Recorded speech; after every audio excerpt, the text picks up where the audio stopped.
உண்மையாலுமே விடுதலை பார்ட் 2 படத்துக்குள்ள என்னதாண்டா இருக்கு அப்படிங்கறத ஒரு ஸ்டோரியா சொல்ல போறேன். இந்த படத்துல பெருமாள் வாத்தியாரோட வரலாறுக்கு தான் முக்கியமான இம்பார்ட்டன்ட் தந்திருக்காங்க.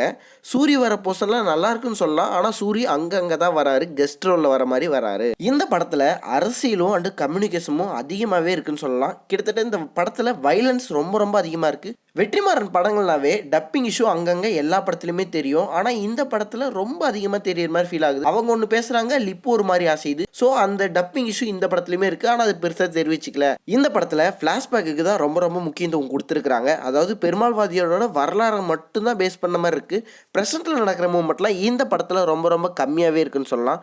அதே மாதிரி எல்லா ஆக்டர்ஸுமே சூப்பரா ஆக்டிங் பண்ணியிருக்காங்க. இந்த படத்துல இவங்க காட்டியிருக்க அரசியல் ஒரு சைடு உண்மையா இருந்தாலுமே அரசியல் படம் ரொம்ப எடுக்கிறாங்களோ அப்படிங்கிற மாதிரி நம்மள தோண வைக்குதுங்க. ஃபர்ஸ்ட் ஹாப் கொஞ்சம் ஸ்லோவாக தான் போச்சு. ஆனால் எந்த இடத்துலையும் லேக் ஆகல, உங்களுக்கு போர் அடிக்கல. அதே மாதிரி செகண்ட் ஹாஃப் கடகடனே போச்சுன்னே சொல்லலாம். கடைசியில் அந்த கிளைமேக்ஸ் எமோஷன்ஸ்லாம் பட்டாசாக எடுத்து வச்சுருந்தாங்கன்னே சொல்லலாம். படம் எப்படி இருக்குடா அப்படின்னு கேட்டால் ஓவராலாக படம் நல்லா இருக்குது. வைலன்ஸ் கொஞ்சம் அதிகமாகவே இருக்குது. இந்த படத்துக்கு ஏ சர்டிஃபிகேட் தந்திருக்காங்க, நம்ம எல்லாத்துக்குமே தெரியும். ஓகே கேஸ், இந்த படம் எப்படி இருந்துச்சுங்கிறத நீங்கள் பார்த்து சொல்லுங்கள். வீடியோ நாளைக்கு இன்னொரு அப்டேட்டோட வரேன். Bye bye, take care.